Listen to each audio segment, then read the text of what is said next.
예, 안녕하십니까. 여러분들하고 4차 산업혁명과 미래사회에 대해서 이야기를 할 인제대학교 생명과학과 한승진이라고 합니다. 예, 반갑습니다. 자, 여러분들 4차 산업혁명이라고 하는 이야기는 굉장히 많이 들어보셨을 거고요. 4차 산업혁명에 의해서 미래가 바뀔 것이다 라고 하는 이야기도 굉장히 많이 들어봤을 텐데, 오늘 저희가 이야기를 할 것은 4차 산업혁명 중에서도 생명공학 파트에 대해서 좀 이야기를 할 거예요. 뭐 제가 처음에 소개를 했던 것처럼 제가 인제대학교 생명공학과에 지금 그 교수로 있기 때문에 제가 전공을 하고 있는 게 생명공학 쪽이고, 또 생명공학이 앞으로 우리의 미래를 바꿀 그런 학문이라고 생각을 하기 때문에 여러분들한테 오늘 생명공학은 미래를 어떻게 바꾸는가라고 하는 그런 주제를 가지고 좀 이야기를 하려고 합니다. 사실 여러분들이 이번 시간이 4차 혁명 그 특강이 첫 번째는 아닐 거라고 생각을 하는데, 4차 혁명이라고 하면은 여러 가지 지금 사실은 산업혁명이 있었죠. 처음에 그 증기관차가 발견이 된 거니까 증기로 이루어져 있는 걸 여러 가지 기계들이 발명이 되면서 산업혁명이라고 하는 게 이제 처음으로 생기기 시작을 했고, 1차, 2차, 3차, 4차를 거치면서 이제 현재는 이제 4차 산업혁명 시대에 벌써 들어갔다라고 이제 사람들이 생각을 하고 있는데, 사실 4차 산업혁명의 가장 핵심적인 부분은 융합이라고 하는 파트예요. 그래서 지금까지 사람들이 그 만들어왔던 여러 가지 기술이라든지 과학이라든지 그런 것들이 서로 융합을 하면서 그런 것들이 이제 서로 시너지 효과를 내면서 훨씬 더 우리의 미래를 급격하게 바꾸는 그런 사회로가 도래를 했다라고 이제 생각을 하고 있는데요. 뭐 4차 산업혁명을 이끄는 여러 가지 것들이 있죠. 여러분들이 아시는 것처럼 정보라든지 AI라든지 이런 것들도 4차 산업혁명을 이끌어가고 있지만, 사실 이런 4차 산업혁명에서 미래를 바꾸는 가장 핵심적인 것 중에 하나가 생명공학이라고 하는 파트입니다. 그래서 생명공학이라고 하는 부분은 우리가 지금 생각하고 있는 것보다도 훨씬 더 빠르게 변화를 하고 있어요. 그 생명공학이라고 하는 게 사실 여러분들이 지금 무슨 생각을, 생명공학이라고 하는 말을 들으면 무슨 생각이 날지는 잘 모르겠지만, 여러분들이 단순하게 생각하는 그런 생명공학을 뛰어넘어서 훨씬 더 빠르게 발전을 하고 있는 것이 생명공학이다라고 하는 걸 알아두시면 되고요. 오늘은 이 빠르게 발전하고 있는 생명공학이 어떤 식으로 변해가고 앞으로 그러니까 지금 현재 우리가 쓰이는 기술은 무엇이고 앞으로 사용을 하게 될 기술은 무엇인가 이런 것들에 대해서 전체적으로 좀 이야기를 할 거고, 사실은 아시다시피 기술이라든지 과학이라든지 이런 것들이 점점점 복잡해지고 많은 부분을 차지를 하게 됨으로써 이제 점점점 이렇게 말 그대로 좀 알기 힘들어지는, 어려워지는 이런 파트들이 좀 있어서 여러분들한테 오늘 제가 좀 이야기를 하는 거는 그 중에서도 좀 여러분들이 좀 알아듣기 쉬운 파트 이런 것들에 대해서 좀 이야기를 할 거고, 아주 깊게 들어가지는 않을 거예요. 깊게 들어가지는 않고 그냥 다양한 부분을, 이러이러한 부분을 요즘에는 생명과학 파트에서 연구를 하고 있고, 이런 것들이 여러분들의 미래를 어떻게 바꿀 것인가에 대해서 좀 이야기를 할 것입니다. 자, 생명공학이 얼마나 중요한가라고 하는 것을 보기 위해서는 이 생명공학하고 산업 전망, 그러니까 지금 현재 산업하고를 좀 같이 보면 돼요. 결국은 과학 마찬가지고 기술도 마찬가지고, 우리가 진리를 탐구를 하고 무엇이 정말로 그 참인가라고 하는 것을 아는 것도 굉장히 중요하지만, 이런 것들을 바탕으로 해서 이런 것들을 우리가 산업에 응용을 하고 그런 산업들이 사람들이 살아가는, 인류가 살아가는데 도움을 주고 사람의 건강에 도움을 주고 사람들이 더 행복하게 오래 살 수 있게 하는 그런 것들이 어떻게 보면은 모든 과학이라든지 기술이라든지 의학이라든지 그런 것들의 궁극적인 목표가 될 텐데요. 사실 그렇기 때문에 모든 과학이라든지 기술이라든지 지식이라든지 이런 것들은 산업하고 항상 결국은 융합이 이제 되게 돼 있고 산업 쪽으로 이제 가게 되어 있는데, 생명공학이라고 하는 파트가 얼마나 산업에 깊숙이 들어가 있는가라고 하는 것들을 여러분들이 아마 이렇게 딱 와닿지는 않을 거예요. 와닿지는 않을 건데, 뭐 단적인 예로 봐서 생명과학이 얼마나 중요한가라고 하는 것은 그 몇 년 전 이제는 뭐 거의 끝나간다라고 생각을 하고 있지만 코로나가 발생을 하고 난 다음에 사람들이 와 생명과학이 우리가 생각했던 것보다 훨씬 더 가까이에 있고 훨씬 더 우리한테 중요하구나라고 하는 것을 이제 알게 되었죠. 그래서 그 전까지만 해도 생명공학이 그냥 생물학을 하는 사람들, 생명과학을 하는 사람들, 생명공학을 하는 사람들 이런 사람들이 그냥 학문으로서만 가치를 가진다라고 생각을 하는 사람들이 많았었는데 사실 코로나가 딱 터지고 났는데 진짜 그 예상치도 못한 코로나가 터졌을 때 전 세계 과학자들이 합심을 해서 정말 한 달도 안 돼서 코로나 바이러스의 유전 정보를 다 밝혀내고 그런 유전 정보를 바탕으로 해서 1년도 안 돼서 코로나에 대한 백신들이 생기고 그 다음에 지금 완벽하진 않지만 치료제가 생기고 이런 것들을 봤을 때 사실 우리가 여태까지 인류가 살아오면서 많은 질병에 노출이 되어 있었고 그런 질병에 의해서 굉장히 많은 인류들이 목숨을 잃기도 하고 아니면은 생활의 질이 훨씬 확 떨어지기도 하고 그랬었는데 사실 코로나로 인해서 많은 사람들이 힘들어하고 하긴 했었지만 우리가 처음에 예상을 했었던 거에 비해서는 훨씬 더 우리가 보기에는 그러니까 생명과학을 하는 사람들이 보기에는 훨씬 더 잘 컨트롤이 되어 왔다라고 저희는 생각을 하고 있거든요. 왜 그러냐면은 여러분들 아시다시피 들어는 모르겠지만 예전에 1900년대 초반에 스페인 독감 같은 경우에 전 세계적으로 스페인 독감이 다 휩쓸어가지고 우리나라까지도 스페인 독감이 와서 우리나라 경제나 그 산업보건이라든지 이런 것들에 굉장히 큰 영향을 미치고 그때 생각보다 엄청나게 많은 사람들이 죽어나갔는데 사실은 그때만 해도 어떻게 사람들이 그 손쓸 도리가 없었어요. 방법이 전혀 없었다고. 그리고 진단을 할 수 있는 방법도 없었고 컨트롤할 수 있는 방법이 없었는데 사실 어떻게 보면 스페인 독감보다 어떻게 보면 더 그렇게 힘들었었던 코로나를 어느 정도까지는 우리가 수습이 돼서 한 걸 보면서 생명공학이 정말 많이 발전했다라고 하는 생각을 저희는 많이 하고 있습니다. 여러분들한테 이런 식으로 얘기를 하면은 좀 생명공학이 얼마나 중요한가라고 하는 게 지금 다 알지는 잘 모르겠어서 제가 산업전망이라고 해가지고 한번 예를 들어보는데 우리나라에서 지금 생명공학이라고 하는 것을 하는 기업들이 어떤 기업이 있다라고 여러분들이 생각을 하세요? 혹시 여러분들이 알고 있는 기업? 혹시 이야기해 볼 수 있을까요? 여러분들이 알고 있는 대부분의 큰 기업들은 전부 다 생명공학을 한다라고 생각을 하시면 됩니다. 여러분들이 잘 몰라서 그렇지 웬만한 큰 기업들은 전부 다 생명공학을 하고 있거든요. 어느 기업들이냐면은 여기 이제 신문기사에도 이런 식으로 이제 보면은 나와요. 한국 대기업들 바이오 제약 먹고 달린다라고 해서 결국은 생명공학을 토대로 한 제약산업이라든지 바이오 제약이라든지 바이오 기기라든지 이런 것들이 대기업들이 전부 다 이제 뛰어들고 있고요. 이런 대기업들뿐만 아니고 중소기업에서는 중소기업 뉴스인데 중소기업에서 바이오 산업이 5년 동안에 2배 이상 성장을 했다라고 되어 있고요. 이거는 사실 굉장히 오래된 기사입니다.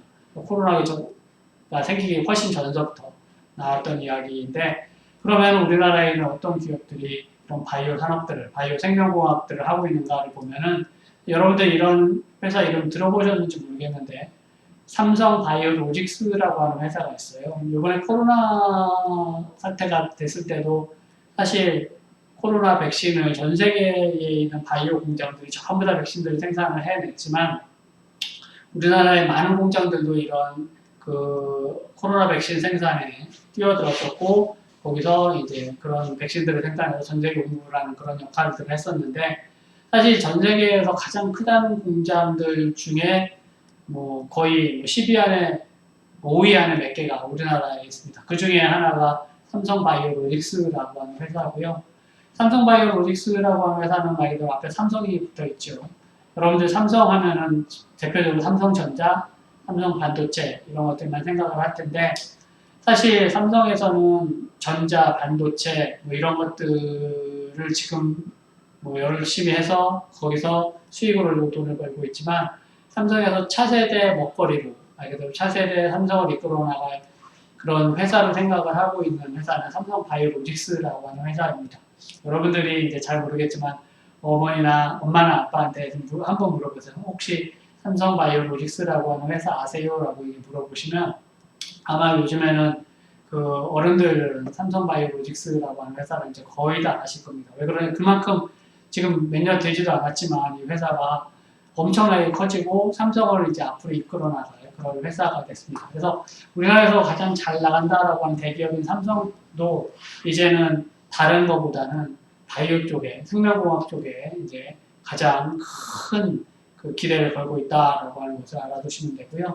그런 회사뿐만 아니고 여러분들도 알고 있는 LG 생명과학이라고 하는 곳이 있고요. LG 생명과학이 이제 최근 들어서 LG 화학하고 이제 통폐합이 됐는데 LG 화학에서 LG 생명과학하고 LG 화학에서는 뭐 제약 분야 뭐 이런 분야가 있고 약을 만드는 분야 뭐 이런 분야를 같이 합쳐서 시너지 효과를 내기 위해서 LG 화학하고 LG 생명과학이 합쳐가지고 LG 화학을 점점 크게 만들고 있습니다. 그래서 이런 부분들이 있고 그 다음에 여러분들도 알고 있는 SK 같은 경우 SK가 통신사만 있는 게 아니고 말 그대로 이렇게 우리가 뭐 5G 해가지고 전화 걸고 이런 통신사만 있는 게 아니고 SK에서도 SK바이오사이언스라고 해서 이 큰 공장을 만들었어요. 그래서 이 SK바이오사이언스에서 아까 얘기했었던 그 코로나 백신 이런 것들을 생산을 하기도 하고 또 새로운 코로나 백신을 만들기도 하고 치료제를 만드는 것도 하고 그래서 여러 가지 작업들을 지금 하고 있습니다.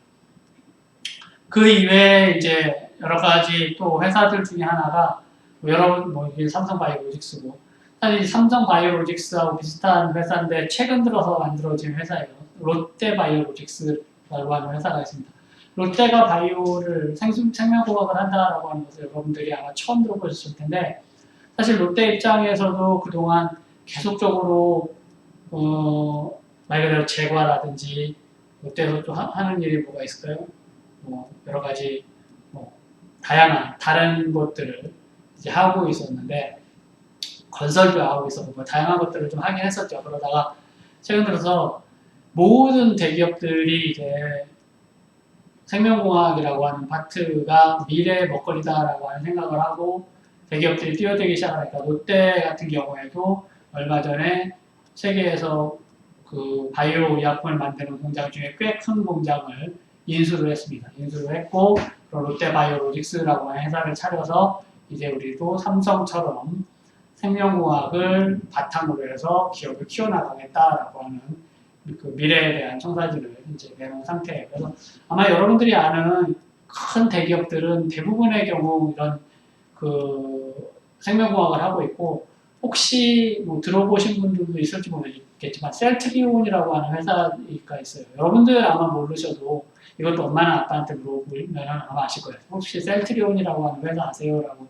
하면은 아마 웬만한 부모님들은 아실 텐데 셀트리온이라고 하는 회사는 대기업이 아니고 중소기업이에요. 중소기업인데도 불구하고 전 세계에서 한때는 가장 큰 바이오 공장을 갖고 있었던 회사였고 그래서 한때는 지금 여러분들이 알고 있는 잘 나간다는 우리나라 자동차 회사 현대기아 그룹이 있잖아요.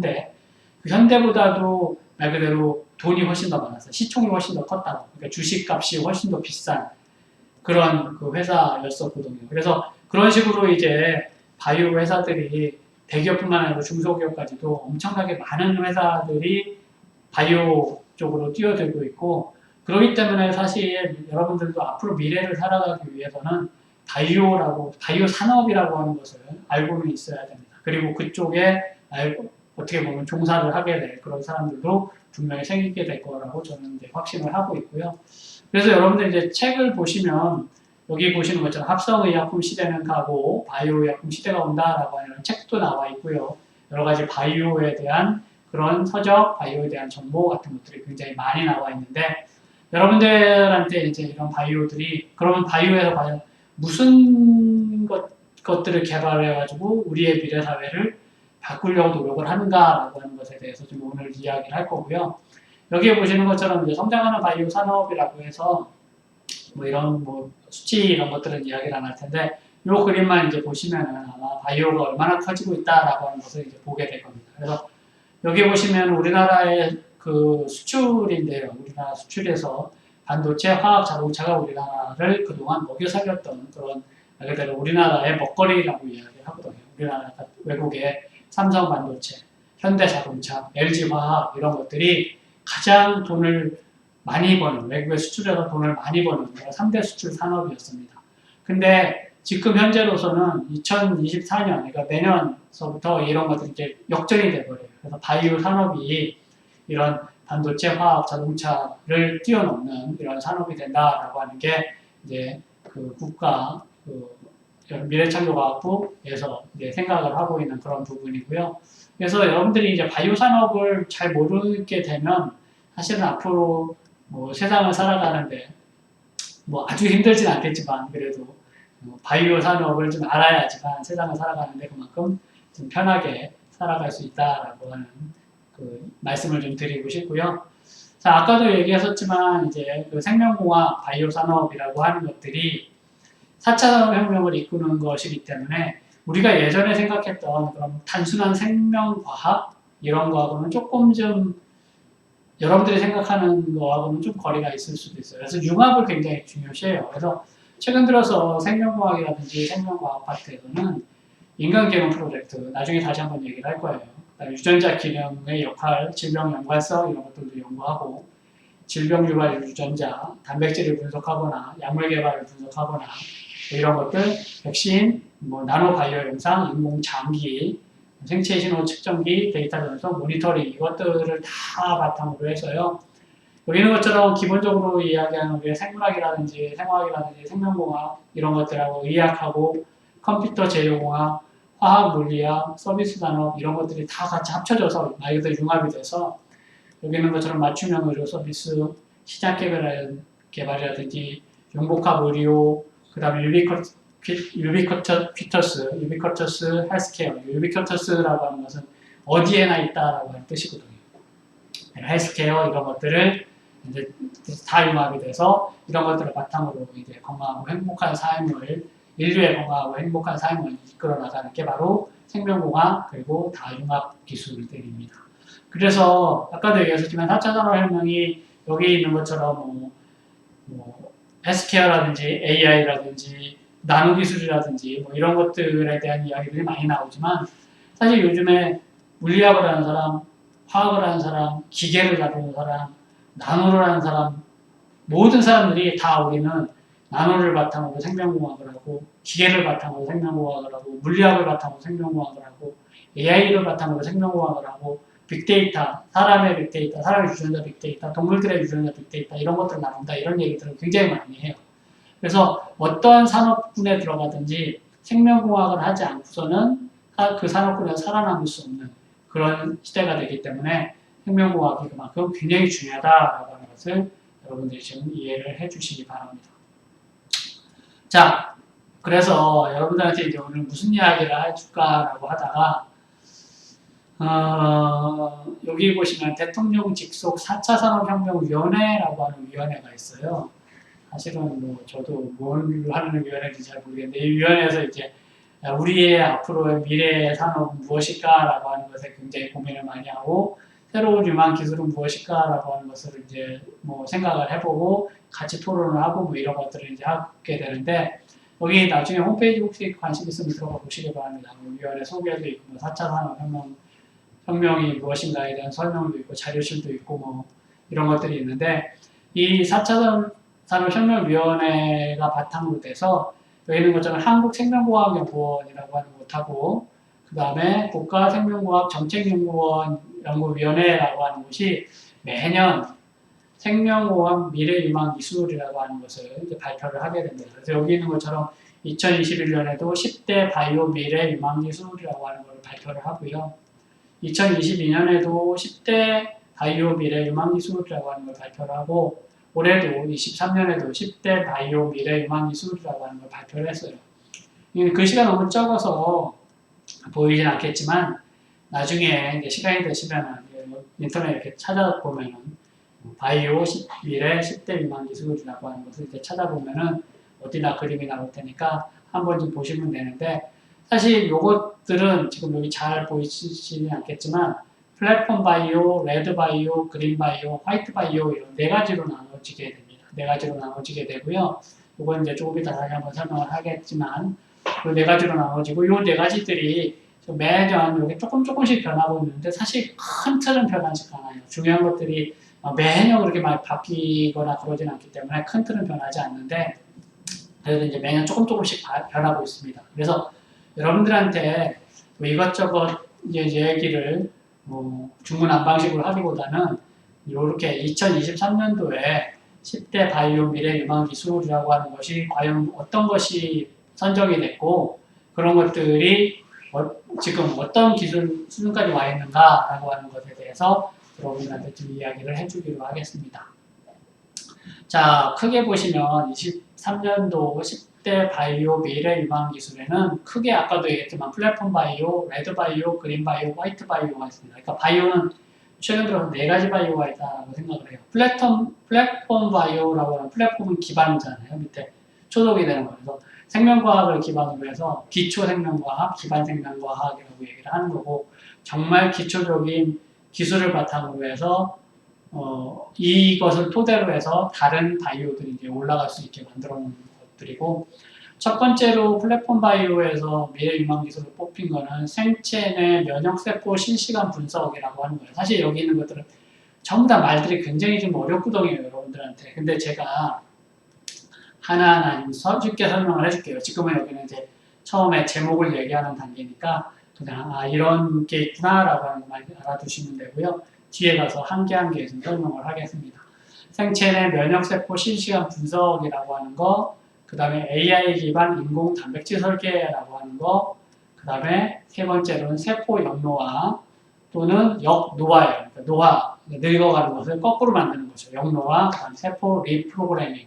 그러니까 프로그램을 거꾸로 돌려서 우리 사람은 늙어가도록 프로그래밍이 되어 있거든요. 태어날 때부터. 우리는 늙는 게 아니고 우리 몸은 처음에 태어날 때부터 우리 몸은 나중에 성장을 해서 뭐 2차 성징이 나타나고 그 다음에 아기들을 낳고 잘 키우고 난 다음에 늙어서 소멸이 되도록 다 이렇게 프로그램이 되어 있습니다. 근데 이 프로그램을 우리가 리프로그램, 다시 프로그래밍을 해서 이것을 좀 천천히 늦춘다든지 거꾸로 돌린다든지 이렇게 노화를 뭐 이렇게 막거나 노화를 지원을 시키거나 아니면 다시 젊은 상태로 돌아가거나 이런 것들이 이제 최근에 관심사 중에 하나고요. 그 다음에 이제 두 번째로 레드바이오는 말 그대로 레드는 빨간색이니까 혈액하고 관련이 있다고 생각을 하시면 돼요. 그래서 의약품, 보건의료 이런 쪽을 레드바이오라고 얘기를 하고요. 레드바이오 분야에서 미래 유망 기술은 개인 맞춤형 암 백신, 그 다음에 임상 적용 가능 유전자 편집 기술, 그 다음에 비침습적 신경 조절 기술이라고 얘기를 하고 비침습적이라고 하는 것은 말 그대로 그 수술을 하지 않는다라고 하는 뜻이에요. 말 그대로 째고 꼬매고 이런 거 안 한다라고 하는 뜻이고 왜 이런 말을 썼는지 나중에 다시 한번 얘기를 하겠습니다.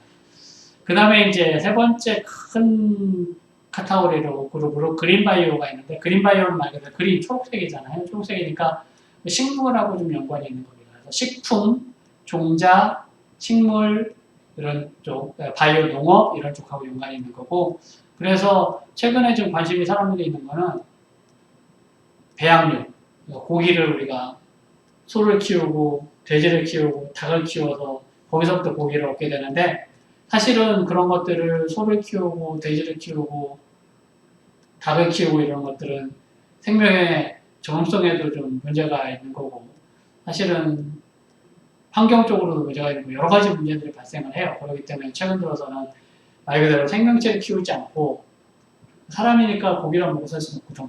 그러니까 그런 고기들을 다른 곳에서부터 얻는 대체를 해서 고기를 얻는 그런 것들에 대해서 사람들이 연구를 굉장히 많이 하고 있습니다. 그 다음에 이제 토양 바이오, 마이크로 바이옴이라고 얘기하는 거.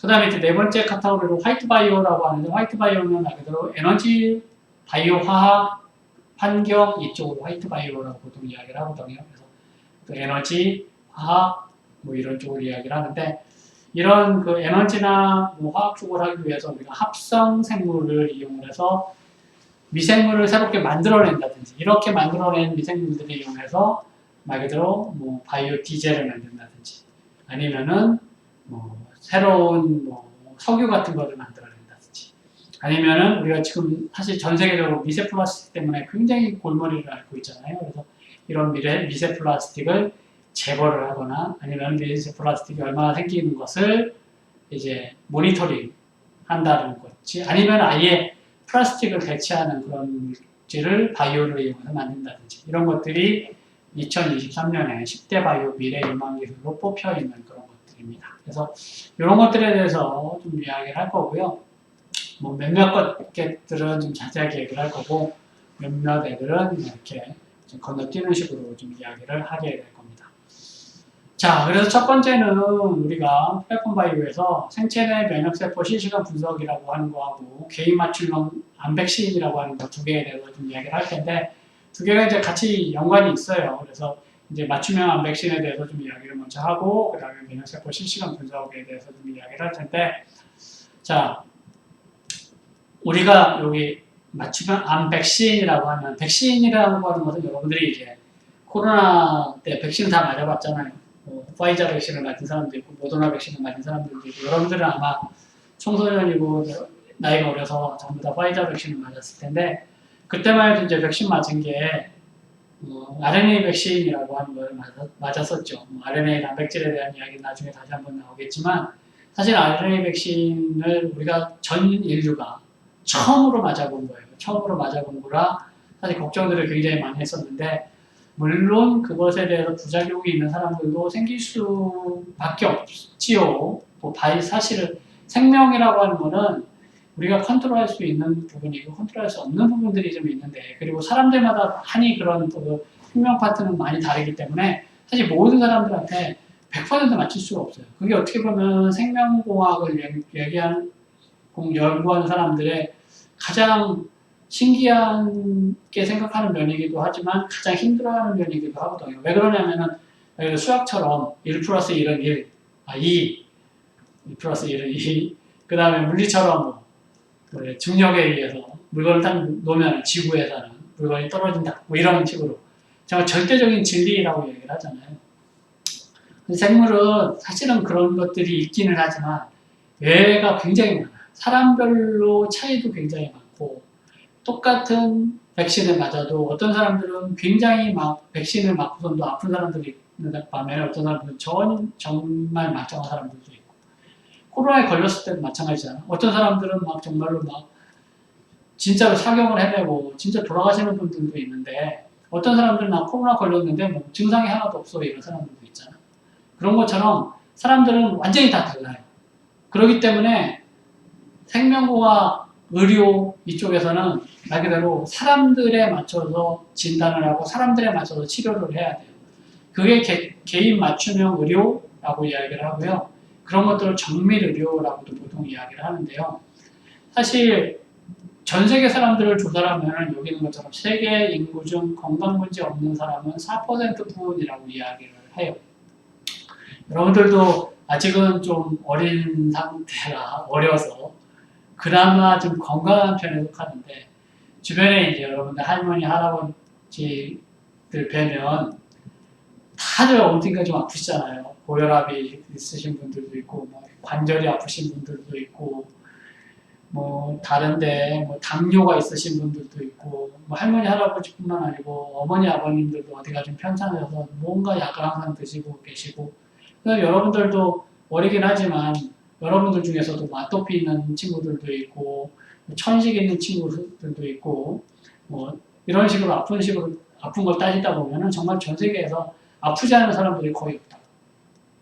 근데 반대로 생각하면 아픈 정도가 사람들마다 다 달라요.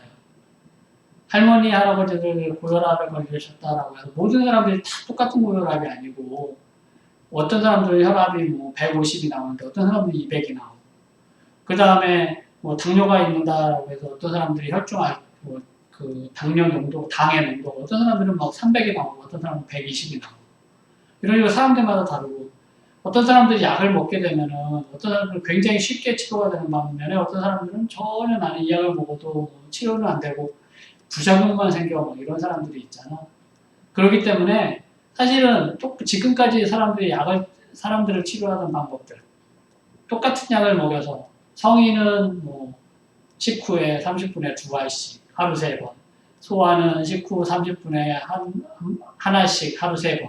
이렇게 해서는 사람들마다 그 차이를 우리가 차이 때문에 치료가 제대로 안 된다라고 하는 거죠. 그렇기 때문에 최근 들어서는 개인 맞춤 치료라고 하는 것들이 생기게 됩니다. 그래서 사람들마다 다르기 때문에 그 사람들의 맞는 약을 사용을 해야 되고 맞는 치료 방법을 사용을 해야 된다라고 하는 거고, 그렇게 이제 개인별 맞춤 치료를, 즉 말 그대로 정밀 의료를 하다 보면 부작용은 그만큼 줄어들게 되는 거죠. 부작용은 줄어들게 되는 거고, 치료뿐만 아니고 우리가 질병이 생기기 전에 이 사람들은 어떠한 질병에 굉장히 취약하다. 이 사람들은 뭐 50세가 되면 고혈압에 걸릴 확률이 뭐 97%가 돼요. 그러면은 그 사람들은 그 전서부터 고혈압에 걸리지 않도록 뭐 살을 뺀다든지 아니면 무슨 혈관을 어떤 식으로 치료를 한다든지 음식을 조절한다든지 뭐 이런 식으로 해가지고 예방을 하거나 조기 진단을 하거나 할 수가 있겠죠. 그 다음에 또 사람들마다 맞는 약들을 신약을 개발하기도 쉽겠고, 그렇게 되면은 의료 비용도 절감이 되고 건강한 생활 습관으로 건강하게 살다가 이제 뭐 세상을 마감할 수 있는 그런 이제 시대가 오게 되는데, 그러기 위해서는 이제 정밀 맞춤 의료라고 하는 것을 해야 되는데, 정밀 맞춤 의료를 어떻게 할 수가 있느냐라고 하는 거예요. 사실 예전까지만 해도 정밀 맞춤 의료를 하는 거는 거의 불가능하다라고 생각을 했었죠. 근데 사실 어떻게 반대로 생각하면은 서양의학에서는 그렇지 않은 동양의학은 정밀의료 비슷한 걸 하기는 했었어요. 뭐가 있는지 혹시 생각이 나세요?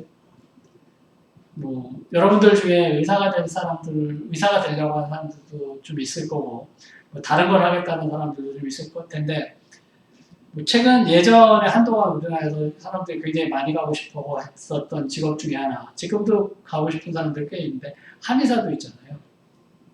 한의사 같은 경우에 예전에 우리나라 사람들이 이렇게 맥박 보고 뭐 이렇게 그 다음에 뭐 몸의 체질을 봐서 사상의학이라고 그래가지고 뭐 사람들을 나눴잖아.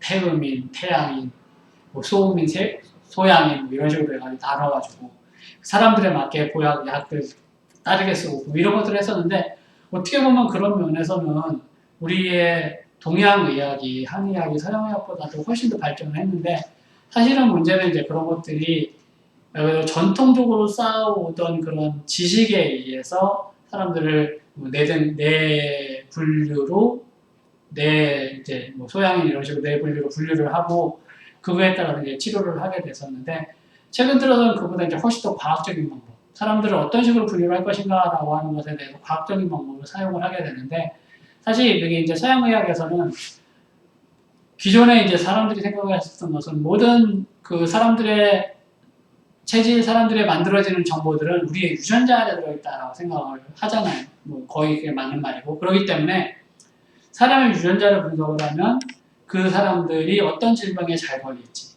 어떤 질병을 어떤 식으로 치료를 하는 게 제일 좋을지, 뭐 이런 것들이 지금 그 우리가 결론을 내릴 수 있다라고 생각을 했었던 거예요. 그래서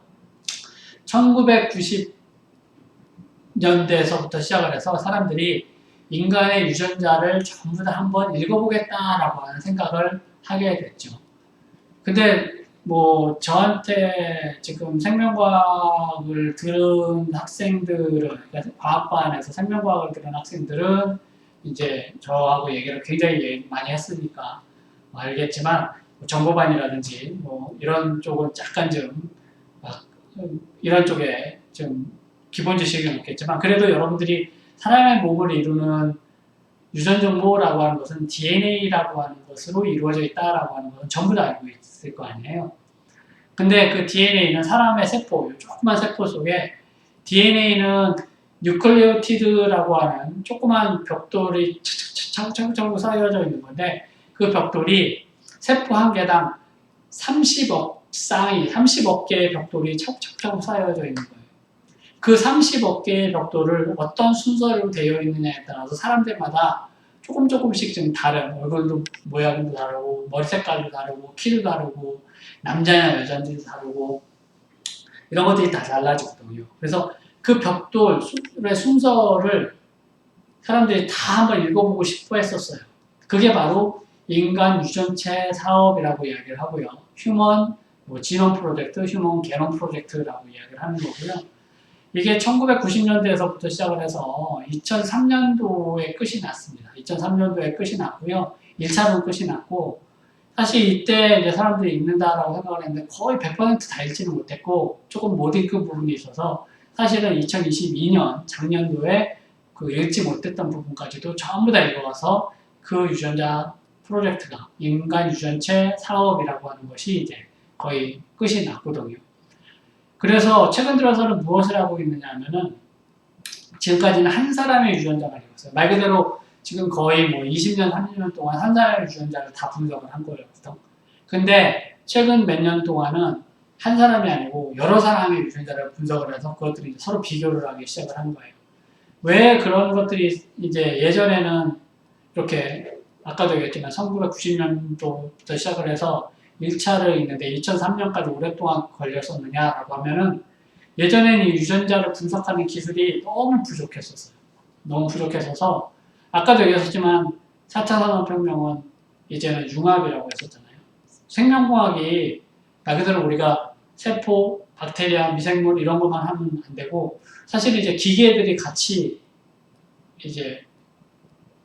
발전을 해야 돼. 그래서 기계들이 막 새로운 기계들이 생기면서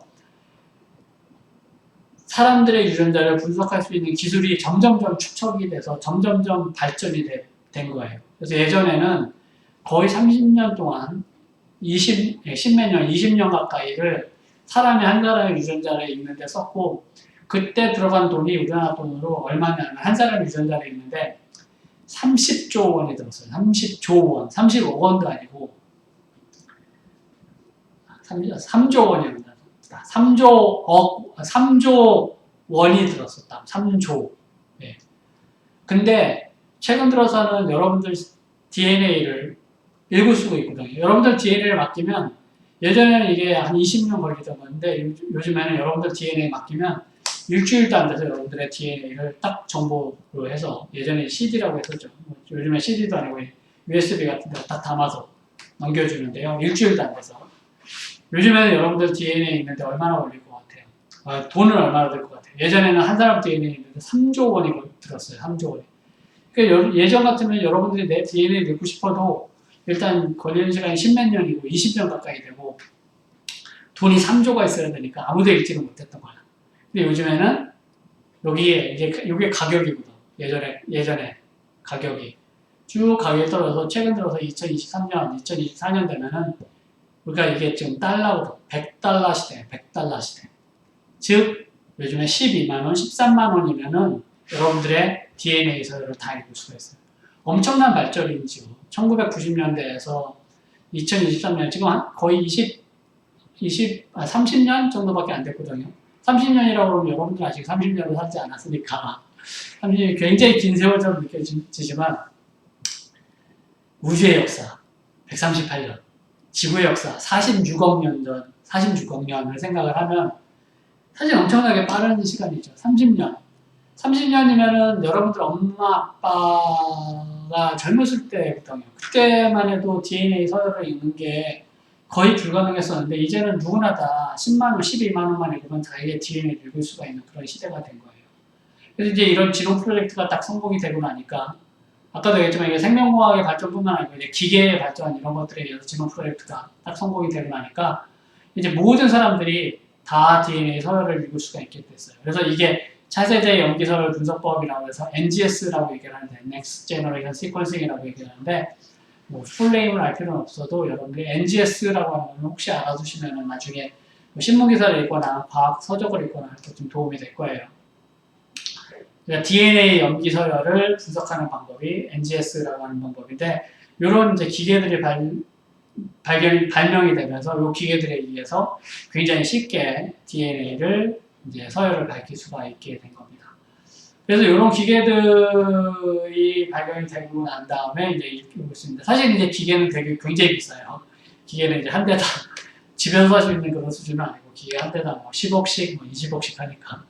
예, 근데 이제 이런 기계들이 있어서 이런 기계들이 이제 기업체에서 사서 여러분들 DNA를 보내면 DNA 보낼 때 요즘에 이거 여러분들 서비스 신청할 수 있거든요. 인터넷 들어가서 한번 찾아보세요. DNA 분석 해가지고 찾아보시면 그쪽에다가 인터넷으로 주문을 딱 하면은 그쪽에서 키트를 이렇게 보내줘요. 그럼 키트를 보내주면 입안에 이렇게 긁어서, 면봉에 긁어서 이렇게 해서 마치 여러분들 코로나 때 코 찌르는 것처럼 입안으로 이렇게 긁어서 튜브에다 담아서 이렇게 보내주면, 택배로 보내주면 거기서 일주일 정도 있다가 여러분들의 정보를 줘요. 최근 들어서는 어떤 정보를 주냐면 뭐 질병에 대한 정보를 줄 수도 있는데 그런 정보는 어떻게 보면 굉장히 좀 민감한 정보이기 때문에 그런 정보보다는 최근에 어떤 정보를 주냐면 여러분들의 조상은 어디서부터 왔는가 뭐 이런 것들을 해요. 그래서 나의 조상은 뭐 중국이 몇 퍼센트가 바뀌고 일본 사람이 몇 퍼센트가 바뀌고 동남아 사람이 몇 퍼센트가 바뀌고 만주족이 몇 퍼센트가 바뀌고 막 이런 것들은 전해주거든. 그래서 그런 것도 혹시 궁금한 사람들은 엄마 아빠한테 얘기해서 10몇만 원이면 되니까 네, 한번 바뀌어보시면은 뭐 알아낼 수가 있는데 사실 제가 얘기하고 싶은 거는 이렇게 이제 NGS라고 하는 것을 이용을 해서 사람들이 자기 유전자를 이제 다 밝힐 수가 있잖아. 그럼 밝히고 나면은 이 유전자를 이용해서 이게 이제 빅데이터가 되거든요. 모든 사람들이 이제 엄청나게 많은 사람들이 DNA를 밝히기 시작을 했고 최근 들어서는 우리나라 사람들 뭐 10,000명, 전 세계 사람들 뭐 몇만 명, 몇십만 명의 DNA 데이터들이 다 이제 이렇게 다 모아지기 시작을 했어요. 근데 그런 것들이 이제 비교를 해서 어떤 사람들은 어떤 질병에 잘 걸리고 어떤 사람들은 어떤 질병에 굉장히 잘 안 걸리고 이런 데이터들이 막 나오기 시작을 했거든. 그래서 그런 것들을 이 의료 빅데이터를 이용을 해가지고 이제 사람들을 정밀 치료를 하기 시작을 한 거예요. 혹시 이 사람은 누군지 아는 사람 있어요? 여기 있어요. 안젤리나 졸리라고 하는 미국 영화 배우고 요즘에 뭐 잘 영화에 안 나오는 것 같은데 한동안 굉장히 유명한 사람이었고 툼 레이더 뭐 이런 영화에 좀 나오던 그런 사람이었는데 스미스 대 스미스 뭐 이런 영화에도 나오고 잘 모르는 영화일 거예요 여러분들 아마. 근데 이 사람이 굉장히 이쪽 정밀의료 쪽에서 유명한 사람 중에 하나거든.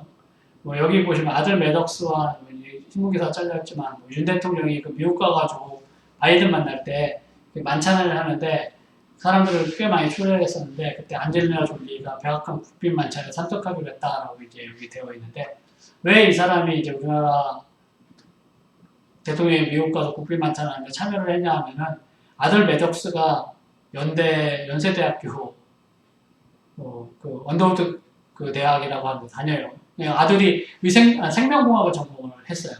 생명공학을 전공을 했는데 사실 아들이 한국에 와서 생명공학을 전공을 한 게 중요한 게 아니고 이 안젤리나 졸리라고 하는 사람이 막 배우로서 잘 나갈 때 갑자기 어느 순간 배우를 한동안 중단을 하고 수술을 받았어요.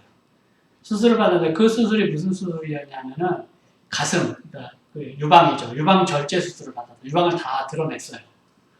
근데 왜 이 사람이 갑자기 유방을 드러냈냐라고 하면 이 사람이 DNA 검사를 한 거야. 자기가 DNA 검사를 했는데 DNA 검사를 왜 했냐면은 자기의 엄마 그 다음에 이모들이 전부 다 유방암으로 고생을 하다가 돌아가셨어요. 난소암도 걸리고. 근데 그 당시에 생명공학을 하는 사람들이 발견한 게 뭐냐면은 BRCA라고 하는 유전자가 있는데 그 유전자가 돌연변이가 생긴 사람들은 유방암이라든지 난소암에 걸릴 확률이 굉장히 높아진다라고 하는 그런 것을 발견을 했고 나중에 안젤리나 졸리가 자기 엄마, 이모가 전부 다 유방암에 걸려서 고생을 하다 돌아가셨으니까 나중에 자기도 유전자 검사를 했더니 그 브라카라고 하는 유전자가 돌연변이가 일어나 있다라고 하는 거예요. 그 돌연변이를 자기도 유전적으로 물려받았다라고 하는 걸 알게 됐죠. 그러니까 자기도 나중에 나이가 조금 먹으면은 유방암에 걸리거나 난소암에 걸릴 확률이 굉장히 높았다라고 생각을 해서 암에 걸리지 않았음에도 불구하고 그러면은 나는 암에 걸리기 전에 아예 가슴을 도려내겠다라고 해서 가슴 수술을 받았어요.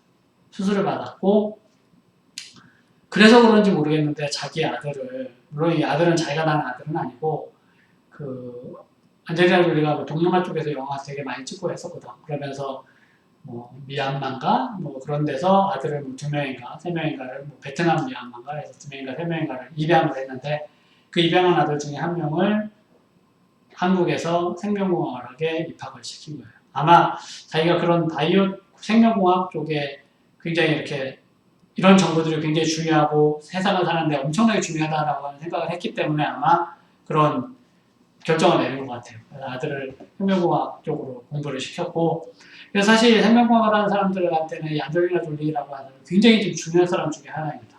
거의 세계 최초로 그 DNA 검사에 의해서 자기가 병에 걸리지 않았는데도 일부러 그 질병을 예방을 하기 위해서 가슴을 수술을 받은 그런 사람으로 굉장히 유명한 사람 중에 하나고요. 자, 여러분들 아까도 얘기했었지만 이 중에서 의사가 되겠다라고 하는 사람들도 굉장히 많을 텐데 사실 의사가 앞으로 굉장히 유명한 직업일지 아닐지는 저는 사실은 잘 모르겠어요.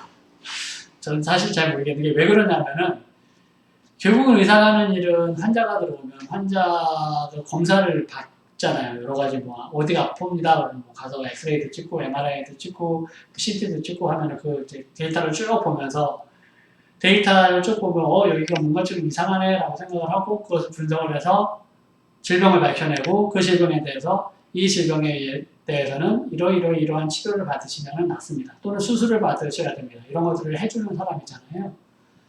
근데 사실 이런 의사들이 진단하는 것들도 결국은 그러니까 의대를 가가지고 자기가 배웠던 그런 지식들, 그 다음에 기존의 의사들이 했었던 그런 모든 지식들을 교과서가 되어 있고 그런 것들을 자기가 공부를 해서 머릿속에 집어넣고 그런 것들을 기본으로 해서 판단을 해서 질병을 진단을 하고 치료 방법을 환자한테 얘기를 해주는 건데 사실 인간으로서는 한계가 있어요.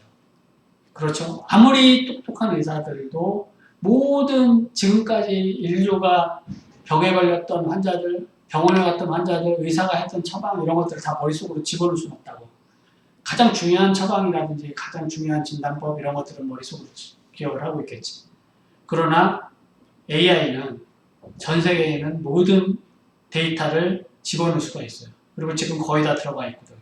그래서 최근 들어서는 닥터 AI, 그러니까 AI를 기반으로 한 그런 진단 의사들이 나오기 시작했었습니다. 그래서 인공지능하고 의사가 똑같은 데이터를 보고서 이게 뇌 종양입니다 라고 판단을 하는 게 정확도가 의사들 여기 보면 AI 정확도는 94.46%고요. 전문의 의사들은 93.9%예요. 즉 최근 들어서는 의사들보다 AI가 훨씬 더 진단을 잘한다라고 하는 거예요. 시간도 의사들은 20분에서 30분 정도 걸리는데 인공지능은 2분 30초면은 진단을 하게 된다라고 하는 거지. 그렇기 때문에 앞으로 의사들이 정말로 지금처럼 엄청나게 많은 그런 부와 혜택을 누릴 수 있는가라고 하는 것에 대해서 저는 사실은 어떻게 될지 모르겠다라는 생각도 굉장히 좀 많이 해요. 예, 그렇기 때문에 사실 물론 AI가 만능은 아니고 AI가 다 할 수 있는 건 아니고 의사가 하는 영역이 따로 있고 AI가 할 영역이 따로 있지만 사실 그런 것들이 이제 굉장히 많이 바뀔 것이다라고 하는 것을 좀 알아두시면 되고, 그러니까 AI 같은 경우에는 모든 환자들의 데이터베이스, 그동안 진료 기록, 그 다음에 치료했던 기록 이런 것들을 이제 다 가지고서는 그런 것들을 이용을 해서 진료나 진단이나 치료에 사용을 할 수가 있을 거고요.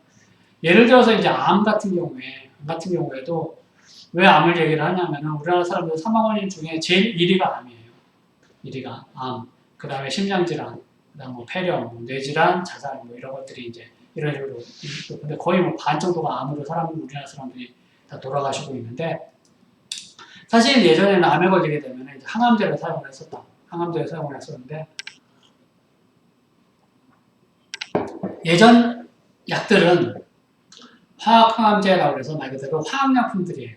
화학약품들이라 이 화학약품들의 기본적인 원리는 뭐냐면은 암은 다른 세포들보다 굉장히 빨리 자라거든요. 빨리 자라니까 빠르게 자라는 세포들은 다 죽여버린다라고 하는 게 이 화학 항암제의 기본적인 원리였었습니다. 그래서 화학 항암제를 넣으면은 암세포를 얘네들이 항암제들이 공격을 해가지고 암세포를 죽이는데 사실은 우리 몸에서 빨리 자라고 분열을 하는 세포가 암세포만 있는 건 아니잖아요. 빨리 자라고 분열하는 세포가 또 따로 많이 있어요. 우리 몸에는. 머리카락도 매일매일 자라고 손톱도 매일매일 자라고 우리가 음식을 먹으니까 음식을 먹으면 식도를 따라서 이렇게 가서 위를 해서 장으로 이렇게 가잖아. 그럼 음식물들이 이렇게 내려가니까 그 주변에 있는 세포들이 같이 깎여서 쓸려 내려갈 수도 있고 죽어나가고 또 그렇게 되면 새로운 세포가 자라면서 거기를 이제 메꿔주고 뭐 이래야 된다고. 그러니까 항암제를 처리하면 사실 항암제는 이게 암세포인지 아니면은 뭐 머리카락을 만드는 세포인지 아니면은 뭐 위에 있는 세포인지 이런 거 구별 못 하거든요. 그러니까 우리 몸속에 뭐 피 속에도 적혈구나 백혈구 같은 거 계속적으로 만들어지거든. 그러니까 항암제를 처리하면은 이 골수에 있던 백혈구, 적혈구 이런 것들이 만들어져야 되는데 만들어지지 못하는 거야. 항암제들이 와서 죽이니까. 그 다음에 아까도 얘기했지만 뭐 위, 장 이런 거 자극하니까 막 오심, 구토, 그러니까 막 오심이라고 하는 거 이렇게 헛구역질 하고 싶은 느낌, 뭐 이런 것들, 구토, 그 다음에 탈모, 그 다음에 점막염, 부항 건조, 과민 반응, 피부 변색 이런 것들이 막 엄청나게 생기게 됐었거든요. 그러니까 최근 들어서는 생명공학에서 그럼 항암제 이제 이런 항암제 말고 다른 항암제를 좀 해보자라고 해서 표적 항암제라고 하는 걸 만들었어요. 표적 항암제 뭐냐면은 말 그대로 표적이야. 그래서 우리가 말 그대로 유도미타일 쏘듯이 다른 세포는 말고 암세포만 가서 공격을 하는 그런 항암제를 만들었었고요. 최근 들어서는 이 표적 항암제도 사실은 부작용들이 좀 있습니다. 그리고 사실 암세포가 딱 표적을 갖고 있지는 않거든요. 암세포가 다른 세포하고 좀 구별이 되긴 하지만 확실한 표적을 갖고 있질 않아서 그래서 좀 다른 방법을 이용을 해보자라고 생각을 해서 사람들이 뭘 하냐면 제3세대로 면역항암제라고 하는 걸 써요. 면역항암제라고 하는 건 뭐냐면은 말 그대로 어떻게 보면 이것도 옛날 우리 한의학하고 좀 연관이 있는 걸 수도 있는데 예전에 면역체계가 높아지면은 암 같은 것들이 다 치료가 된다라고 했었잖아요. 그런 개념하고 똑같은 거예요. 암에 걸리게 되면 우리 몸은 그 암세포를 죽이려고 우리의 면역은 어떤 식으로든 노력을 해요. 근데 면역이 약하면은 암세포가 더 커서 이기는 거야. 그래서 면역항암제라고 하는 것은 우리가 어떤 식으로든 밖에서 면역세포들을 도와서 면역세포가 활성화가 돼서 암세포를 죽이는 그런 방법들을 이제 사용을 하고 있습니다. 그래서 최신 항암제라고 해서 세포치료제라고 해서 아예 우리 몸속에 있는 면역항암제, T 면역세포라고 하는 게 이제 면역항암제인데 이 면역세포를 활기차게 해주는 거고 그 다음에 여러분들 이런 얘기 들어보셨는지 모르겠지만 암세포가 생각보다 굉장히 똑똑해가지고 우리 몸속에 있는 면역세포가 와서 자기를 죽이려고 하잖아. 그러면은 그 면역세포를 속여요. 거짓말을 해.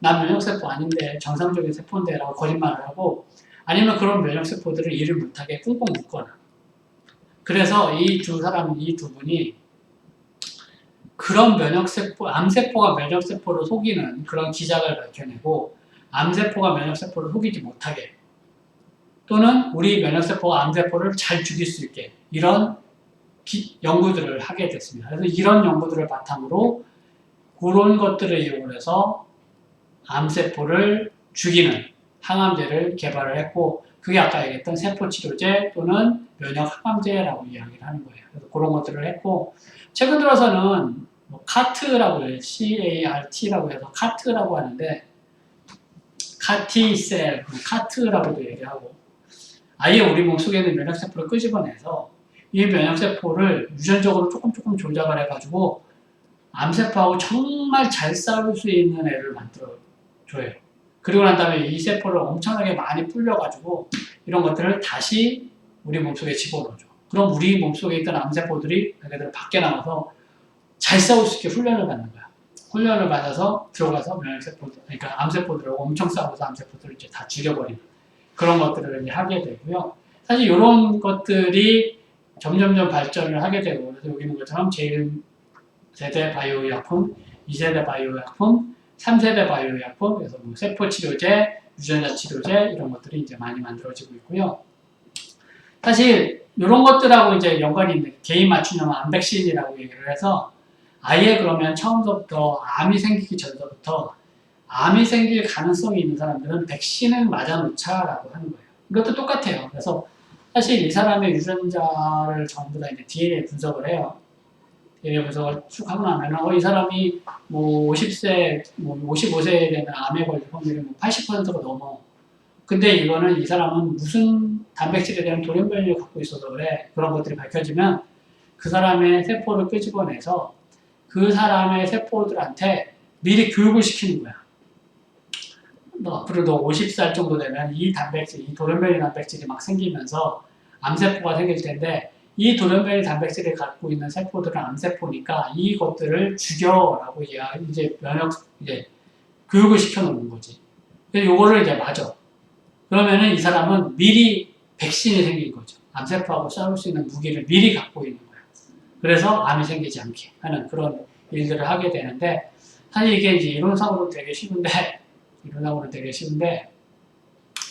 사실 이런 것들이 굉장히 좀 비싸고요.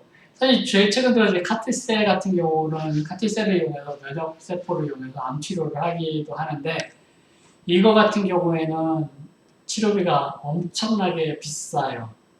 얼마 정도 할 것 같아요? 우리 몸에서 세포를 끄집어내서 유전적으로 조작을 해서 다시 집어넣어서 암세포를 죽이는 카티라고 얘기를 하는 이 지금 세포 치료제라고 이야기를 하는 게 한 번 치료를 받고 진료를 받으면 물론 뭐 한 번 치료를 받으면은 한 80% 이상의 사람들은 거의 암이 완치가 되는데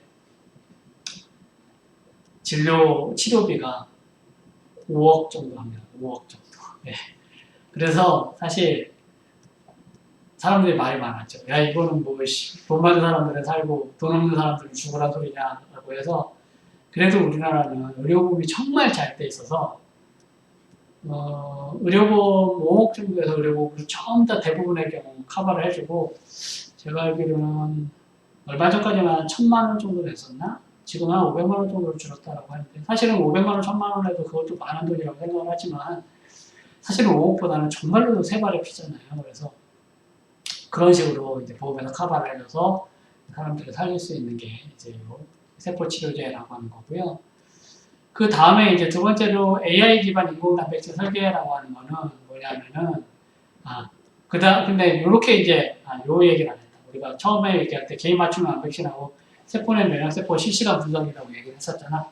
우리가 이렇게 면역세포를 집어넣어주면 이 세포들이 우리 몸에 어디에 가 있고 어디서 역할을 하고 뭐 그런 것들을 좀 알아야 되잖아요. 그렇기 때문에 뭐 그림 같은 건 없는데 우리가 세포 내에서 암세포가 어디로 이동을 하는지 뭐 이런 것들에 대해서 실시간으로 추적을 할 수 있는 그런 시스템들을 만들어요. 최근 들어서. 그게 이제 여기서 얘기한 생체 내 면역세포 실시간 분석이라고 얘기를 하는 겁니다. 이런 것들에 대한 연구들을 많이 하고 있고요. 그 다음에 이제 두 번째로 사람들이 하는 건 AI 기반 인공 단백질 설계라고 얘기를 하는 건데 이건 뭐냐면은 여러분들 단백질이 뭔지는 알죠? 단백질이 뭐예요? 단백질이 하는 일. 단백질. 우리 몸은 아까도 얘기했었지만 모든 정보가 DNA라고 하는 것에 들어있어요. DNA가 갖고 있는 정보는 뭐냐? 그러면은 결국은 우리 몸을 만드는 단백질을 어떻게 만들 것인가? 라고 하는 것에 대한 설계도예요. 우리 몸을 이루는 거대 분자가 4개가 있어요. 나하고 생물과학 한 사람들은 뭐 한 번 나한테 들었겠지만 단백질, DNA, 탄수화물, 그러니까 DNA 핵산, 탄수화물, 지질 이렇게 4가지로 이렇게 이루어져 있는데 그 중에 우리 몸에서 실질적으로 일을 하는 애들은 단백질입니다. 그래서 모든 생명체는 단백질로 만들어진 기계라고 얘기를 하는 사람들도 있어요. 그래서 우리 몸에 단백질이 굉장히 종류가 많은데 그 단백질을 만드는 설계도를 누가 갖고 있는 거라고? DNA가 갖고 있다. 그래서 유전정보라고 하는 것은 결국은 DNA에 써놨지만 무엇에 대한 정보를 써놓느냐, 단백질을 어떻게 만들 것인가 라고 하는 것에 대한 정보를 써놨다고. 단백질이 우리 몸에서 최소 2만 개 이상, 한 100만 개는 만들어지는 것 같아요. 단백질들이 생긴 모습이 다 달라. 이게 지금 우리 몸속에 있는 단백질들입니다. 물론 이렇게 컬러가 있는 건 아니고, 컬러는 일부러 이제 여기 해놓은 건데, 세포막에 이렇게 꽂혀져 있는 단백질도 있고, 세포 바깥쪽에 있는 단백질들도 있고, 세포 안쪽에 이렇게 단백질들이 있고, 이렇게 단백질들이 이렇게 뭉쳐가지고 길 같은 걸 만드는 데도 있고, 운동을 하게 하는 단백질들이 있고, 굉장히 많은 단백질들이 있는데, 사실 이 단백질들이 하나하나가 다 일을 하는 단백질이에요. 그래서 이게 지금 사람들이 그동안 구조를 밝혀낸 단백질들이거든. 근데 단백질은 말 그대로 여러분들한테 단백질 어떤 식으로 설명을 해야 되냐면 할 수 있냐면은 공구함이 있으면 망치가 있고 드라이버가 있고 소위 말하는 벤치라고 하는 게 있잖아요. 이거는 다 쇠로 만들어져 있고 공구지만 쓰이는 용도가 다 달라요. 그렇죠? 단백질도 마찬가지로 단백질이 있지만 단백질의 생긴 모습에 따라 쓰이는 용도가 다 달라. 망치는 못을 박을 때 쓰거나 뭘 부술 때 쓰고 드라이버는 나사를 박을 때 쓰고 벤치는 뭔가를 짚거나 돌리거나 끊거나 이럴 때 쓰잖아. 단백질도 마찬가지야. 망치가 그렇게 생겼기 때문에 그런 역할을 하는 것처럼 단백질도 자기의 생긴 모습에 따라서 하는 일이 달라져요. 그러니까 사람 몸속에 100만 개 정도의 단백질이 만들어지는데 그 단백질들이 어떻게 생겼는지를 우리가 보면 이 단백질이 무슨 일을 하는구나 라고 하는 걸 알 수가 있는데 사실 단백질이 어떻게 생겼구나 라고 하는 걸 알아낼 수 있는 방법이 거의 없었어요. 그동안. 물론 뭐 예전에 엑스레이를 해줄 방법이라든지 뭐 이런 고전적인 방법들 최근에 뭐 나와서 얼마 전에 노벨상을 받았던 뭐 크라이오 EM이라고 해서 동결 전자현미경 뭐 이런 것들을 이용해서 단백질의 모습을 구조를 밝힐 수는 있지만 단백질이 워낙 조그맣기 때문에 우리가 현미경 같은 걸로 봐서 단백질의 구조를 볼 수가 없어요. 그렇기 때문에 굉장히 힘든 방법들을 통해서 단백질을 봤었는데 최근 들어서 단백질의 구조를 한꺼번에 확 밝히는 그런 아주 획기적인 일이 일어났습니다. 그게 뭐냐면은 여러분들 알고 있는 알파고 아시죠? 알파고 혹시 들어보셨나요? 이 알파고도 이제 굉장히 좀 오래돼가지고 여러분들을 아주 어릴 때 이야기인데 알파고가 뭐냐면은 고가라고 하는 게 나중에 사전 찾아보면 알겠지만 지오, 고가 가다라고 하는 뜻도 있지만 바둑이 고예요. 바둑. 알파고는 사람들이 인공지능을 이용해서 그동안 체스도 마찬가지고 여러 가지 게임들을 인공지능하고 사람들이 대결을 했었는데 바둑 같은 경우에는 사람들이 거의 모든 것을 다 이겼었거든요. 인공지능은. 근데 알파고라고 하는 게 처음으로 생겨서 전 세계에서 바둑을 제일 잘 둔다라고 하는 이세돌이라고 하는 우리나라의 기사를 이겨버렸잖아. 예. 그게 이제 알파고라고 하는 건데 사실은 이 알파고를 만드는 딥마인드라고 하는 회사가 왜 인공지능을 이용해서 알파고를 만들었겠어요? 단순히 뭐 바둑을 잘 둬서 사람을 이기냐고? 그게 아니고 사실 알파고라고 하는 걸 만든 이유는 인공지능이 이런 일들을 할 수 있고 인공지능이 어마어마한 일들을 할 수 있다라고 하는 것을 보여주고 싶어 했었어요. 처음에 이 사람들이. 그래서 일단은 그럼 사람들한테 제일 친숙한 게 뭐냐? 게임이고 게임 중에서도 가장 복잡하다라고 생각하는 게임 바둑. 사람들의 정말로 정신적인 영역이다라고 생각하는 바둑. 바둑을 사람보다 더 잘 줄 수 있다라고 하는 것을 시범으로 보여주기 위해서 이 사람들이 알파고라고 하는 걸 만들었거든. 알파고를 했을 때 그때 4판을 뒀나? 뭐 그랬는데 이 세대를 딱 한 판 이기고 나머지 다 알파고가 이겼잖아요. 그 한 판 이긴 것도 알파고가 뭐 실수를 해서 이겼다라고 얘기를 하는데 사실은 제가 보기에는 4판을 다 이기면 사람들이 너무 인공지능에 대해서 두려움을 가질까봐 일부러 저진 게 아닐까라고 하는 생각도 좀 하고 있는데 그건 잘 모르겠습니다. 예, 근데 아무튼 그렇게 알파고가 이세돌을 이기고 난 다음에 그 다음에 이제 딥마인드라고 하는 회사가 한 것들이 전 세계에 있는 단백질의 구조를 전부 다 분석을 하겠다라고 해가지고 알파폴드라고 하는 그런 인공지능을 만들어냈습니다. 알파폴드는 기존에 알려져 있던 단백질의 모습, 생긴 모습, 그러니까 구조라고 얘기를 하거든요. 구조를 사람들이 한 구조 하나 밝히는데 막 1년씩 걸리고 그랬었어요. 한 연구팀이 구조 하나 밝히는데 1년 정도 걸리고 했었는데 알파폴드는 그거를 엄청나게 빠른 시간에 했었고 이 구조를 밝히는 세계 대회가 있거든. 세계 대회가 있는데 그 구조를 밝히는 세계 대회에서 한 30개 정도로 이제 시험 문제가 나오는데 사람들이 하면은 한 그룹이 그러니까 실험실별로 나와서 한 3개 정도 풀면은 굉장히 잘하는 3개 정도 구조를 밝히면 굉장히 잘하는 그룹이었는데 알파폴드는 그의 그 첫 번째 참여를 하고 2년 있다가 다시 참여를 해가지고 33개 중에 30개를 갑자기 한꺼번에 쫙 풀어버린 거예요. 그리고 난 다음에 사람한테 갖고 있던 단백질 아까 내가 한 100만 개 정도 된다고 했었죠. 그거 다 풀어버리고 1년도 안 돼서 다른 생명체에 있는 단백질들까지 2억 개를 한꺼번에 싹 풀어버린 거예요. 사람들이 단백질 구조를 밝히려고 지금 몇십 년 동안 해서 한 몇만 개, 몇십만 개를 풀었는데 2억 개를 몇 달 만에 그냥 다 풀어버린 거죠. 인공지능이.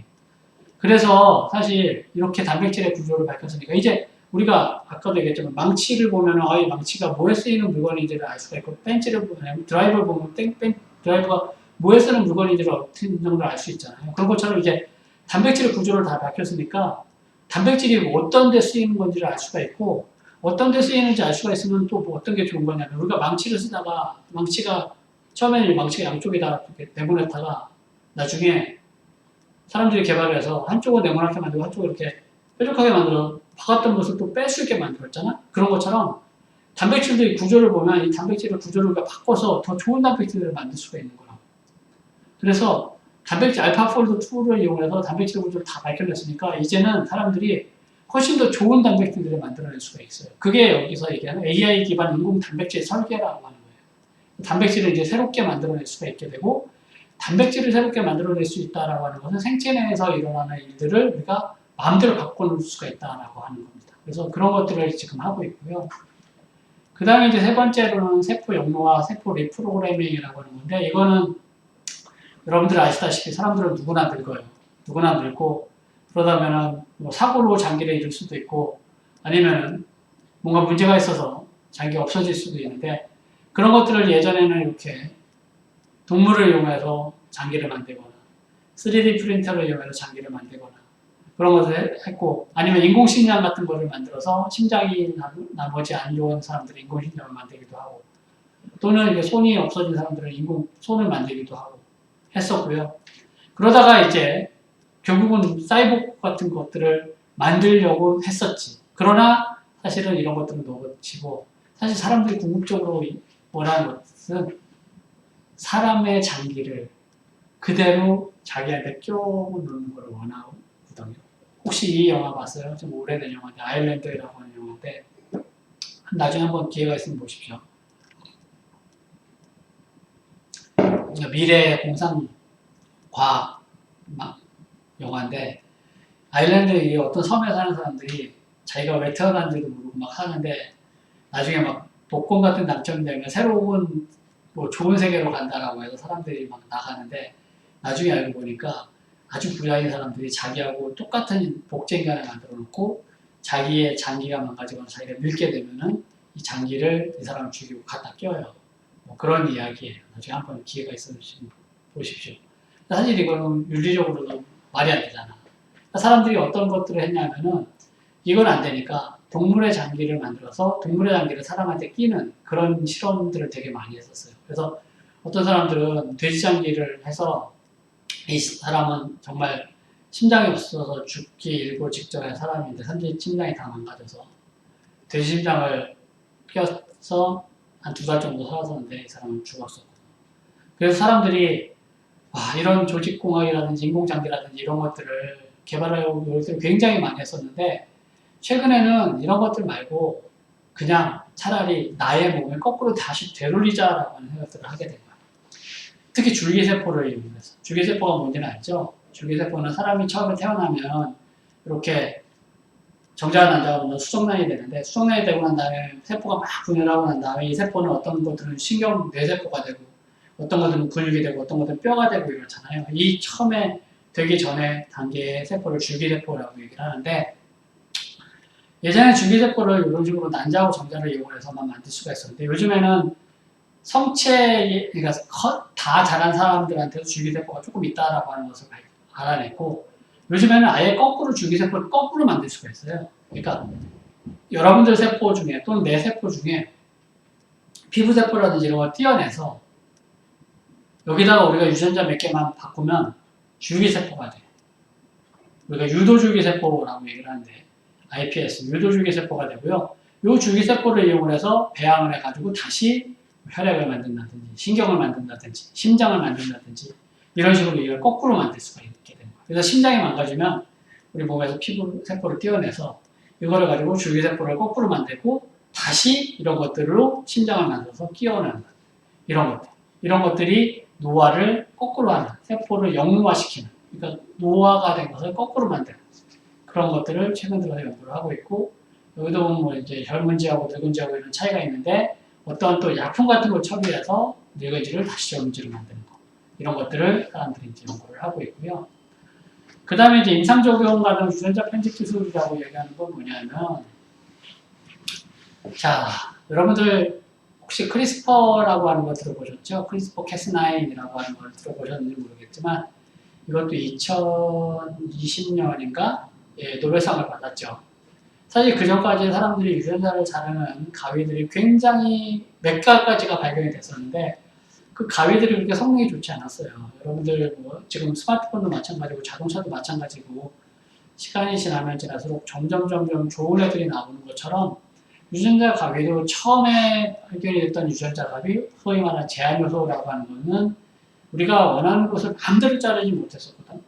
근데 최근에 10몇 년 전에 한 15년 됐나? 크리스퍼 캐스9이라고 하는 유전자 가위가 발견이 됐는데 이 유전자 가위는 우리가 원하는 아무 곳이나 다 자를 수가 있어요. 거의 정확하게. 그래서 이런 걸 가지고 우리가 유전자를 이제 마음대로 편집을 할 수 있는 그런 시대가 된 거예요. 그래서 우리가 이 유전자 가위를 이용을 해서 모든 걸 다 자를 수가 있게 됐고, 그래서 DNA를 우리가 마음껏 조작을 할 수가 있게 됐고요. 그래서 이 유전자 가위를 이용을 해서 이렇게 유전 형질이 변형이 된 동물을 만든다든지, 말 그대로 삼겹살이 많은 돼지, 또는 뭐 엉덩이, 뭐 근육이 뭐 100%인 돼지, 뭐 이런 걸 만들 수도 있고, 그 다음에 뭐 멸종 위기에 있는 바나나같이 동물들을 구할 수가 있는 그런 것들도 할 수가 있고, 그 다음에 또 유전병도 치료를 할 수 있어요. 어떤 사람이 만약에 이 사람이 혈우병이 걸렸어. 혈우병은 걸리는 게 아니라 혈우병 유전자를 갖고 태어나거든요. 그럼 이 사람은 피가 멈추질 않아. 그래서 조금만 사고가 나도 바로 죽게 되는 그런 경우들이 있는데, 최근 들어서, 그러니까 예전에 이 혈우병을 치료하기 위해서 뭐 다양한 방법들을 써서 뭐 효소판을 뭐 딴 사람들한테 끄집어내서 그걸 집어넣는다든지 이런 것들을 사용을 했었는데, 이것도 마찬가지로 아까 얘기했었던 것처럼 이 환자에서 세포를 끄집어내서 아까 얘기했었던 것 줄기세포를 역분화시켜요.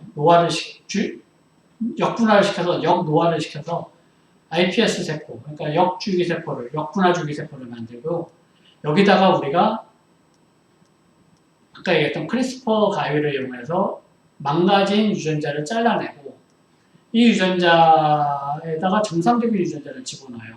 이 자리에다가 유전자 가위를 이용해서, 그리고 난 다음에 이 세포를 키워서 다시 사람한테 집어넣어서 이 사람을 치료할 수 있는 이런 방법들을 이용을 하고 있고, 이것이 정말로 지금 현실화가 돼서 여기 있는 것처럼 척수성 근위축증이라고 하는 질병인데, 이건 뭐냐면은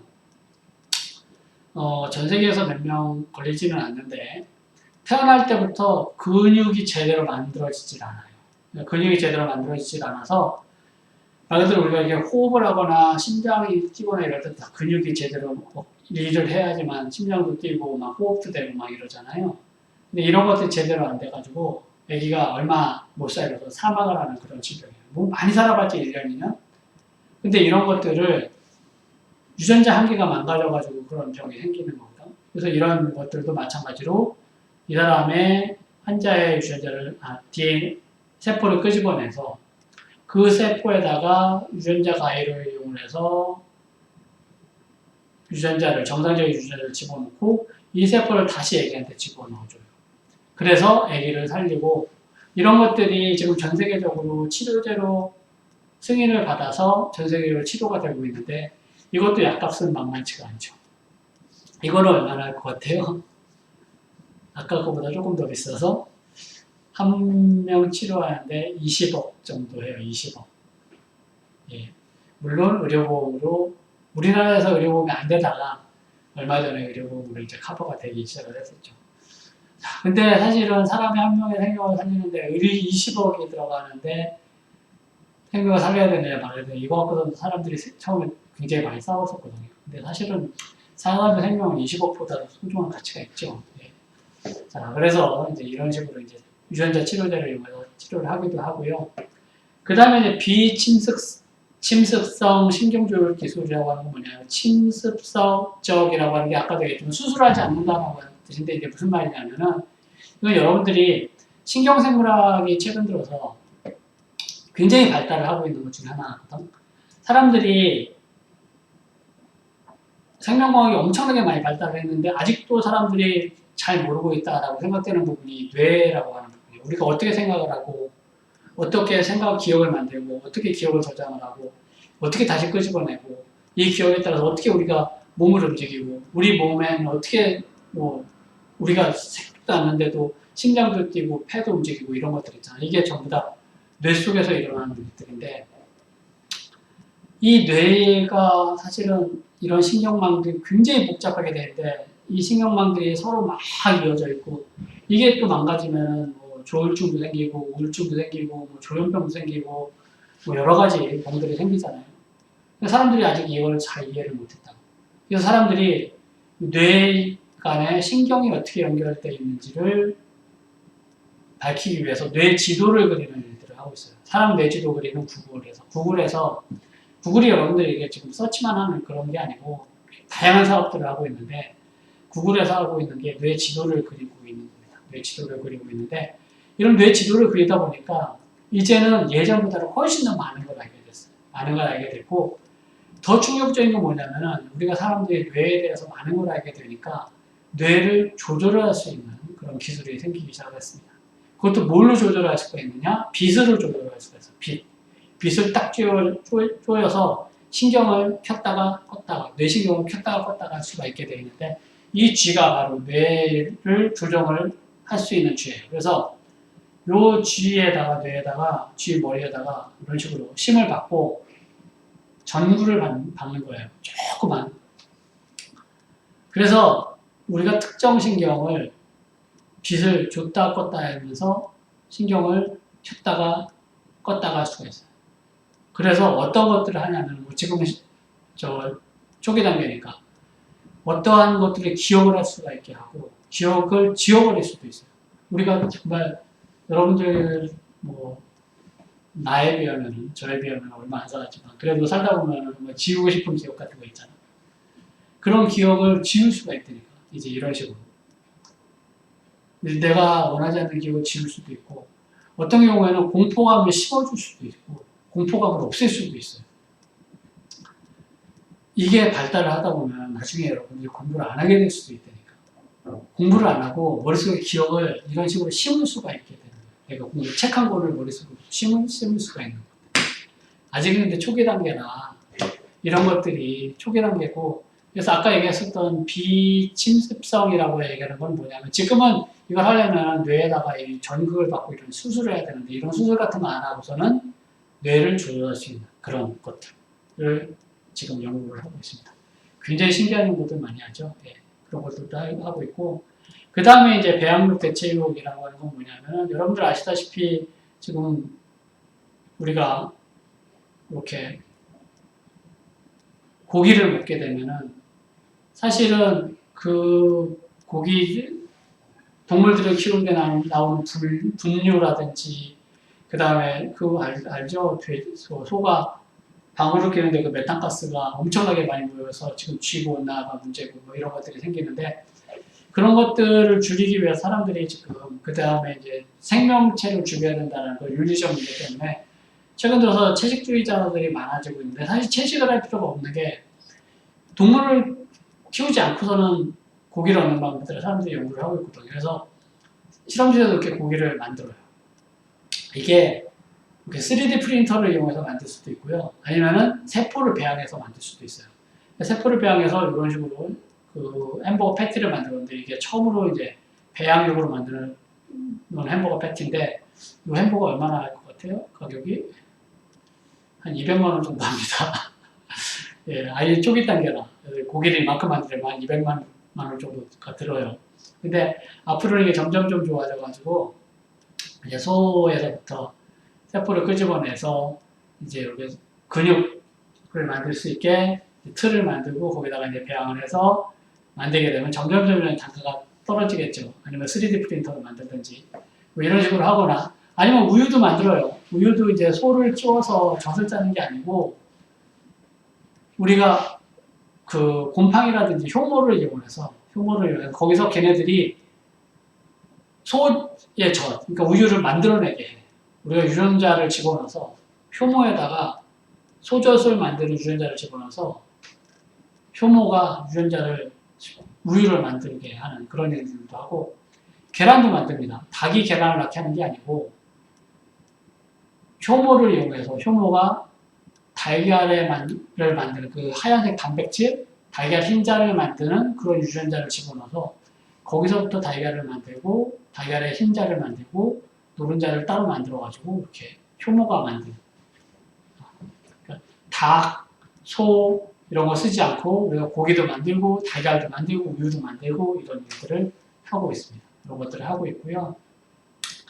그 다음에 이제 아까 얘기했던 장기, 유사체 이런 것들도 이제 바이오 3D 프린터를 이용을 하고 있고 그래서 최근 들어서 이 마이크로바이옴이라고 하는 것들이 또 이제 유행을 하고 있는데 마이크로바이옴은 뭐냐면은 세균총이라고 얘기를 하는데 사람 몸속에 있는 모든 세균 우리 뱃속에 있는 모든 세균이 예전에는 생각을 못했는데 우리 뱃속에 있는 모든 세균이 뱃속에서 우리가 먹은 음식만 뭐 그걸 얻어먹고 사는 그런 애들이 아니고 걔네들이 우리 몸속에서 비만도 조절을 하고 과민성 대장 증상도 조절을 하고 알레르기, 천식, 호르몬, 중추신경계, 자폐증, 우울증까지도 조절을 한다라고 하는 게 최근에 밝혀졌어요. 얘기가 길어져서 자세한 얘기까지는 못하겠는데 그래서 여러분들이 최근 들어 장내 미생물에 의해서 조절을 받고 있다라고 하는 이야기들이 되게 많이 나와요. 그래서 최근 들어서는 건강한 사람들의 똥을 모아서 그 똥에서 그 사람들이 뱃속에 무슨 미생물을 갖고 있는지 그것들을 분석을 해서 그 미생물들을 이용해서 사람들을 치료하는 그런 방법들을 쓰기도 하는데 그렇게 한 사람 속에 있는 모든 미생물들을 우리가 세균총 또는 마이크로바이옴이라고 얘기를 하고요. 마이크로바이옴이라고 얘기를 하고 사람뿐만 아니고 흙 속에서도 굉장히 미생물들이 많잖아요. 이 미생물들이 식물이 자라는데 굉장히 도움을 많이 준다고. 그래서 우리가 식물의 생산성을 높이기 위해서는 땅 속에 좋은 미생물들이 굉장히 많아야 되는데 그런 토양에 있는 미생물들, 토양 마이크로바이옴들을 분석을 하고 그 중에 좋은 미생물들을 파악을 하고 분리를 하고 이런 것들을 하고 있고요. 그런 미생물들 중에서 좋은 애들을 끄집어내서 이런 미생물들을 우리가 약간 또 개량을 해요. 그래서 요즘에는 어떤 식으로 하냐면은 아예 좋은 미생물들이 있으면 그 미생물들을 잘 분석을 해서 실험실에서 새로운 미생물들을 만들어. 우리가 DNA를 합성을 해가지고 새로운 미생물들을 만들어서 그 미생물들을 우리가 새롭게 창조를 하는 여기 보시면 사이언티스트가 창조를 했잖아요. 박테리아를. 합성한 유전자를 이용을 해서. 이게 정말로 인공 생명일까라고 하는 이런 기사가 나오는데 이런 미생물들을 사람들이 만들어내기도 하고 이런 미생물들을 이용해서 아까 얘기했었던 미세 플라스틱을 잡아먹는 미생물들을 만들기도 하고 아니면 아예 최근에는 플라스틱을 대체할 수 있는 그런 새로운 물질들을 만드는 그런 미생물들 이런 것들을 개발을 하기도 합니다. 그래서 이런 것들을 하는 게 최근에 생명공학들이 하는 일이고 여기서 우리가 여태까지 얘기했었던 것처럼 생명과학 바이오 시대가 올해가 되게 중요한 해인 게 올해가 1953년도에 DNA라고 하는 것의 구조가 처음 발견이 됐거든요. 그래서 1953년서부터 올해가 2023년이니까 딱 70년이에요. 70년 만에 그 전까지는 우리가 DNA를 어떻게 다루는지도 모르고 DNA가 어떻게 생겼는지도 몰랐었는데 70년 만에 우리가 DNA를 마음대로 잘랐다 붙였다 하고 그 DNA를 새로운 생명체를 만드는 단계까지 왔거든요. 정말 엄청난 발전이지. 인류의 역사로 봤을 때 단 70년 만에 이런 엄청난 발전을 하게 됐고 사실 여러분들이 이제 앞으로 더 나이가 들어서 앞으로 30년 후에 여러분들이 뭐 40대 중반, 40대 초반 이렇게 됐을 때 그때는 세상이 진짜 어떻게 변할지 모르겠고 생명공학이 어떤 식으로 여러분들의 미래를 바꿀지는 사실은 저도 잘 모르겠어요. 근데 분명히 여러분들의 미래에 도움을 줄 것이다 라고 하는 것은 확실한 것이고 그래서 여러분들 21세기는 생명공학의 시대이고요. 여러분들이 생명공학을 전공을 하지 않더라도 생명공학을 잘 알고 있어야지만 미래 세계를 살아가는데 굉장히 큰 도움이 될 것이다 라고 하는 이야기를 하면서 제 강의는 이 정도로 마칠 거고요. 혹시 제가 오늘 강의한 것에 대해서 궁금한 점이 있거나 뭐 질문이 있거나 하는 사람들은 제 사무실 전화번호가 여기 있고요. 제 이메일 주소가 여기 있으니까 적어놨다가 나중에 교수님, 저는 교수님 강의 듣고 뭐 이러이러한 게 궁금해요 라고 하는 거, 그 다음에 뭐에 대해서 좀 더 알고 싶어요 라고 하는 것들은 언제든지 질문을 주시기 바랍니다. 예, 시간이 거의 뭐 1시간 반 정도 됐는데 굉장히 좀 긴 강의였지만 여러분들 좀 재밌게 들어줬으면 좋겠고 혹시 나중에 기회가 있으면 다시 좋은 재밌는 얘기로 다시 만날 수 있었으면 좋겠습니다. 예, 감사합니다.